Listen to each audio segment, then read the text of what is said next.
All right, welcome back, Action Figures. We are back with another amazing episode of Action Motorcycles with the Searles brothers. Halfway through Dakar, I can't believe it. I can't believe that we're here. How are you guys doing today? Before we dive into anything, how are you guys doing? Are you recovering? Have you gotten any rest today whatsoever? Yeah, we've been to see the physio this morning. Had a good rub down and got a few stretches to do and some other bits and pieces. We've been eating like pigs, so our bellies are very full at the moment. But yeah, and we've had a bit of an admin sort out. Our kit was in other places and our clothes were in other places. And yeah, it's just good just to sort of declutter slightly. If you've got clutter everywhere, I think generally that sort of goes into everything else. You know, it follows through onto your riding and your navigating. So it's just good just to get it all cleared out, get it all squared away, and yeah, make a start fresh as if it's day one. Yeah, I actually relax better when I know that everything's in the right place. So yeah, it's nice to have a nice sort out, and it's a nice way of just chilling out really. Just, you know, might do a little bit of washing, might do a little bit of sorting, sit down, you know, have a look at the social medias, which have been absolutely blowing up at the minute. Yeah, it's just nice to have just a little bit of a chill day, like Craig said. Yeah, bit of coffee, just had a chicken burger. Yeah, it's very nice. It's a good way to mentally prepare for the next half too, right? Kind of get your room in order. That gets your mind in order. Yeah, exactly. Yeah. Good deal. So for those who haven't watched the other videos, you guys are brothers from the UK that are doing your first Dakar. You've done amazing so far. We're at the halfway point, halfway done, and you're in Riyadh. Is that right? Yes, we are. Yeah. At the moment we are. Yeah. Okay, so a little bit of back to civilization. In Riyadh. We came down from Hale yesterday. So Hale to Riyadh, if you actually look at that on a map and measure the distance, is quite a fair bit. So we actually ended up doing the stage total yesterday was 920 kilometers. Wow. Across road liaison and stage. It was a hectic day. It was brutal. Yeah. So we rolled out at 5:30 in the morning and we got back here at 8:30 last night. We worked out we were actually sat on the bikes for 15 and a half hours yesterday. Wow. Oh my God. Long time. Lot of dunes? Yes. Yeah. 200 Ks of dunes. Yeah. 200 K of dunes. Yeah, it was a bit of a struggle. What's really nice is I was actually struggling a little bit in the morning, and it just knocked my confidence a little bit. I had a few, I wouldn't say close crashes, but a few moments where I thought, whoa, that could have been bad. Craig could sort of tell that I was holding back a little bit, so pulled up and he said, you okay? And I said, I'm fine, I'm just not quite feeling the dunes today. So Craig navigated lead out the whole day, so I could sit in behind, and I was still navigating with him, but just it takes that pressure off of looking where to go, and you know, you can kind of get a feel for it. Makes it a little bit easier. So yeah, very thankful for that to have him pull me through the stage. Well, and that was your strategy going forward, right? You know, I mean, it sounds like you've been able to execute that from the beginning to be able to get your timing really close so that you can ride together and actually kind of, you know, tag team and do this. It sounds like that strategy has been a real benefit for the entire week so far. Yeah. Day one, it worked straight away. So about 30 kilometers into that first stage, my bike coolant light came on. So I had to pull over, and it was like straight away I just thought, that's it, I'm done. You know, just the sheer panic kicked in, and it was like, I don't need this 30 Ks in. So we had a bit of a conversation, and then we started going through things, make it a bit more methodical, you know, have a look at the situation, and in the end, we sorted it out and got going. What do you boys say all the time? Keep calm and carry on, or keep calm and Dakar on. Keep calm and Dakar on. Yeah. There's a new T-shirt. Right. Yeah, there you go. Hey, I'll make it for you. I'll send it to you. I'll send it to you for real. So, okay. So, one thing I do have to comment. I know there's another gentleman that you guys have been riding with who posted on social media last night that on the what do you guys call it when you're connecting from the end of the race? Yeah, you guys on the liaison. I know a bunch of riders stopped at a McDonald's, and I saw some pretty funny pictures of the bikes and actually even some of the cars in the parking spaces. I thought that was pretty funny. We missed the trick. We were riding down the motorway, and you can obviously see the golden arches, and I'm like waiting for Craig to look back and go, "Sure, we going?" Because I'm like salivating as we're riding past. That's funny. Well, hey, you know, maybe next time, but you know what? You guys have done the healthier option, and so that's, you know, use that to your advantage and ride ahead of those guys tomorrow. So talk to me a little bit about, you know, before we go into the next stages and lessons learned and all that, recap for me kind of your favorite parts of the past week. I'm assuming at this point, just from a sheer exhaustion, reality is set in, and you can actually believe that you're there. It's no longer a complete wondrous shock every second. But Yeah, talk to me about the week and what's going on. so much has happened in a few days. It's Oh, hard to really. great. So give me what actually comes out. You got so much. Give me what does kind of bubble to the top. I think it's the stage length. I think Yeah. that was yeah.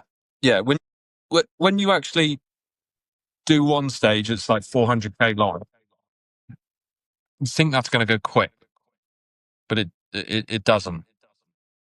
Those kilometers just going and going and going. It's endless. And then when you get to the out of the special stage, it'll go, you've got 300K liaison. Yeah, right. So it's that sort of mental preparation that's, sort of wears you down a little bit.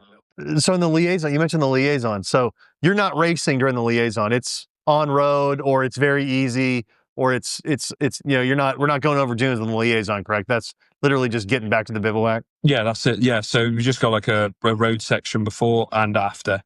So they call either side of that liaison. But regardless of whether or not it's easy or hard, you've just done the special section, and now you're exhausted, and basically you have to do a whole other normal day of riding again. Yeah, and the organisers put a bit of food on for us. Sure. That's the main reason why we didn't stop at McDonald's yesterday, because our bellies were already full. So it does help with that liaison. So you're not, chasing that hunger on the way back to the big flag.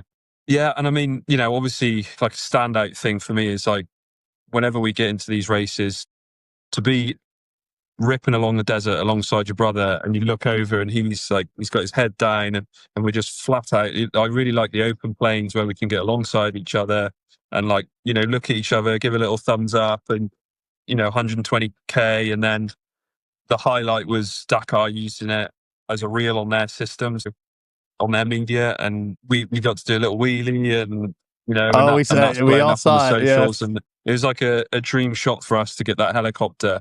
At the end of that day, we'd actually had a really long day in the stone, and cars coming past us, and it was really difficult. And and you do question should we be here? But then when you see something like the Dakar supporting us and seeing us riding as brothers and done the whole thing, it was just like, oh, this is awesome. Well, let me tell you, you definitely should be there. From someone who's completely unplugged and a complete outsider, you guys absolutely deserve everything. You're doing an unbelievable job. Frankly, now, with social media, everyone across the world is supporting you guys. Yeah. It's just been amazing. Unbelievable. You're not in last place either. It's not like you're dragging in the back. You're holding your own. You're rising and falling. You're doing great. You're doing absolutely great, and we're all so proud of you. It's the support has been, people, I think as this race has started, it's gone across the social media, and people from the UK we don't know are messaging us saying, congratulations, you're doing an awesome job. We're following, we've been watching the TV highlights, and you guys are on there, representing the UK. So it's been unbelievable. I do have another little standout moment.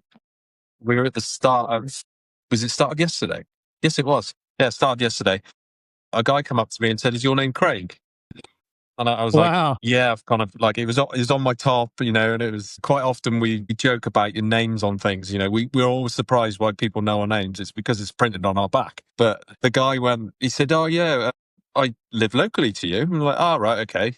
Thinking he was going to say London, which to you, that is local. That's quite local. Yeah.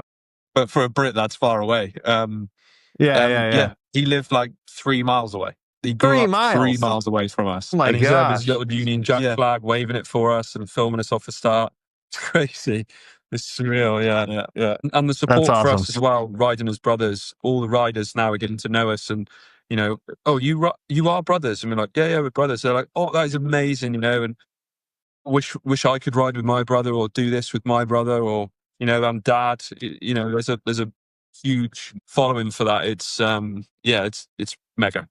Well, so you just brought up a great point. So a couple days ago, you guys had an overnight camp out at the Bare Bones Bivouac in the middle of the marathon run, and you guys were there with all the other riders. So did you have a chance to build some relationships and and meet some folks, or was everybody head down, fixing their tires? Well, there was a bit of that. So a few pros were a bit concerned about their tires. So your guy at your home soil, Skylar House, he was sorting his rear tire out, and Yeah. there was a few pros sorting some issues out for sure. I had an issue with my bike. I had some wire wrapped around my back wheel, so we had to square that up, get that out, and sort that. But it's like all sorts of things going on. People building tents, people cooking their meals, sorting their gear out, putting that stuff out. And by that kind of time, it was dark. Everyone's tents were up. Everyone had eaten. There were a few guys socializing by a fire, but there wasn't any room for us guys to squeeze in. So, yeah, we before.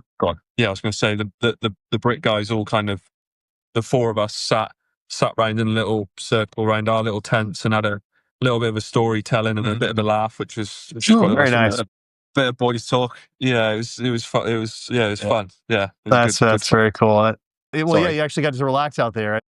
Yeah, because once the bikes were sorted, there was nothing to do. We That's the awesome. bikes sorted, we'd fed, we'd eaten, and yeah, it was just, we just sat around and had a real nice chat with the guys looking at the stars.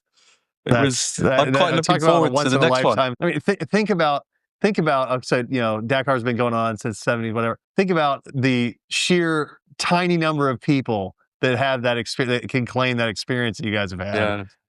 Incredible, absolutely incredible. Well, so let's that's looking back. Let's look forward a little bit. Has your strategy changed? We'll talk about lessons learned here in a second, but has your strategy changed at all about what you're going to do going forward? Are we looking at pretty much a repeat of what just happened as far as difficulty, or are you looking at things changing in the next week with different rounds? Yeah, the stage, although we've had a couple of big stages this week, there's actually a few more biggest, same distances to be done. So we're kind of expecting the same again, really. But the plan is to do what we've done. I think probably because the Dakar media team as well, the official Dakar media team, has given us a handful of GoPros and they want us to film as we go, which is great exposure for us because we're just filming ourselves. So yesterday we did spend a bit of time. We stopped and watched some cars do some sand dune climbs, and yeah. So although it affected our time a little bit, it was a bit more relaxing, and you could rather than racing through this scenery, stop and sort of slow down and have a look around, because it is unbelievable. It is like another planet out here. The sand dunes and the rock formations it's like what I imagine Mars being like. It is, it's just insane. So to take it in and stop and to grab the GoPro that they've given us and just go, hey guys, we're at the top of the sand dune and we've got to go 10k over there and look at the route, and then just stop recording, go again. It's going to affect our position, but it's making it more enjoyable for us. If you're trying to get second place, that's one thing. Yeah, we're talking about 85th or 78th. It makes no odds where we're going to, we're not going to be in the top 5. So, well, let me tell you, you're way ahead of my position in Dakar. So you guys are pretty high up, if you ask me. I'd kill for being able to survive it. So what about, is there anything small that maybe we wouldn't understand from the outside that's now kind of become critically important? What have you, what are some things that you've learned, or that have now become really important that maybe you hadn't put up at the top of the list when you started? Yeah, I think you've got to manage yourself a bit more. You've got to put your kit in a certain order, because otherwise you put things on and forget to put other things on as well. So you've got to be a bit more methodical with it.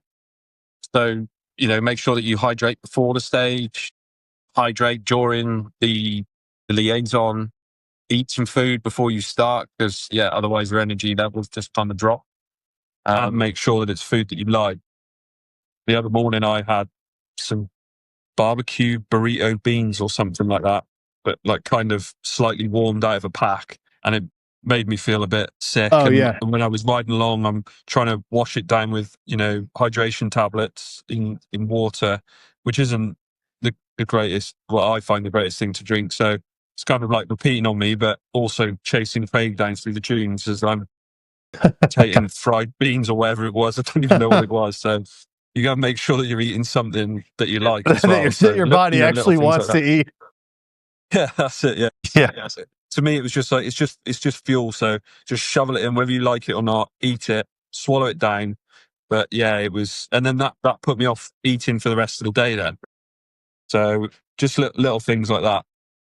What is the strategy for the next couple stages? What are you guys kind of looking at coming up for tomorrow? So it looks like a bit more of a faster gravelly track with a bit of sand and less dunes. But our strategy would still remains exactly the same as it did on day one. So we'll ride together, just keep it the same speed, maybe take it in turns to navigate, just so to give each other a bit of a rest. But all those, when it gets super dusty, it's can't just really follow. You still got to stay on your navigation because there are like sort of bad spots, that you still have to like sort of scroll through your road book because there could be a rock or there could be like a ditch, or so it's not just follow the leader and they'll pull you through. You still have to sort of be on it. Okay. Yeah. And like if you're just following at the back, brake could be doing 120k into a 30-mile-an-hour speed limit. And obviously for stage time, you want to leave braking for that 30 speed limit as late as possible. Well, if I'm not looking at my nav, knowing that there's a speed limit coming up, brake could hit the brakes to slow down and I'm still going, Yeah. So you have to still navigate. Although you are following, you still have to keep an eye on that navigation. Yeah, that's key. Well, because that would be embarrassing if we crashed into each other after saying that we want to ride the whole Dakar together, and then we end it all just crashing on a 30-mile-an-hour speed zone. Yeah, we don't need to have any of that. Brothers that did Dakar and crashed into each other is definitely a headline we don't want at the end of this. Well, at the same, and I say this to people all the time, but you guys have race bikes, but ADV bikes look terrible if they are not scuffed up and messed up a little bit. If you're not riding properly, if you're not pushing it a little bit. So, but let's maybe not crash into each other. Yeah. Nah, we'll try not to. So at this point, we're getting ready to get started on the rest of the half of the race. Any message to the fans and everybody back home supporting you guys? Oh yeah, 100%. We'd just like to say thank you. It really does help push us along. Coming back to a load of messages on the socials saying you're doing well, you keep going, keep your heads held high, and keep pushing. It does give you like that a little bit more energy. Yeah, it gives you a buzz. Definitely. And when the time is tough, and I have questioned myself over the last week. Why are we here? This is hard. This is difficult. We're putting ourselves in this position. We're both dads, but then to see messages off yourself, you've obviously said you're doing a great job, and as a sponsor, you're proud of us, and it's, you're like, we're here. We've got all you guys behind us. Let's get this done. So thank you to you, Brannan, and all your followers that are liking and sharing our posts, and all of our team and family and friends and followers. Just a massive thank you. Well, good deal. And let's give a shout out real quick too to your dad and the rest of the team, the guys that have been holding you down. I mean, they're doing an unbelievable job. Yeah, it is. I think they're fit. We got in yesterday at 8:30, and the boys wanted to get the bike service last night. They finished at 11 o'clock. Although it's rest day today, they've been doing that all through the week. So they were up yesterday the same time as us. Make sure that we're fed, watered, kits on. We've got everything we need. We then ride off. They then need to pack everything down, and they drove 620k yesterday, which isn't easy on the roads out here. It might not be on a bike, but it's still. Yeah. We wouldn't be where we are now without those three. Not a chance. We wouldn't be finished in the stages. Yeah. That's right. Without those guys here. Well, good deal. I can't tell you how much fun it's been to watch you guys. I'm so excited to be along on this journey again. I sound like a little bit of a broken record, but this has been absolutely amazing. The insights from kind of inside the bivouac, knowing what's going on, watching you guys, pop the wheels and doing all that kind of stuff. I'm like, I know those guys. That's so much fun. But can't tell you how proud I am and how proud we all are of you guys. Just really, really amazing. And hey, listen, maybe we can connect, kind of connect again. I know you're going to be focused on the race on the next few days, but maybe at the end we can kind of connect again. We'll just have to chat about what the timing is. I know you're going to be busy coming home, but we can just catch you when you cross the finish line, something like that. Yeah, I think we've got a bit of time on the 18th. I think we'll have a bit of time to kill if the flights don't work out. I think we're due to fly home early 19th. On the 19th. The race finishes on the 17th. Drop the truck off in the morning on the 18th, so we should then have the afternoon. The organisers don't have any sort of like go and relax. Take the lorry back. You got it. Yeah. And then everyone, they clear out, gone. Everyone flies home. Everyone. Well, job. you know, I mean, it's a lot of money bringing all that food out in the desert. They're probably like, yeah, that's enough. And we will be the same, probably. Yeah, we'll want to get. Yeah. Everybody will want to get home. Yeah, definitely missing. That's right. Kids. Yeah. That's right. Well, good deal, guys. Thank you so much. I'm so proud of you. Tell your dad hello for me and everybody in the team. You know, just keep up everything and keep looking for action while you're out there. Yeah, will do. Thank you, mate. Thanks, guys. Thank you. See you later. See you.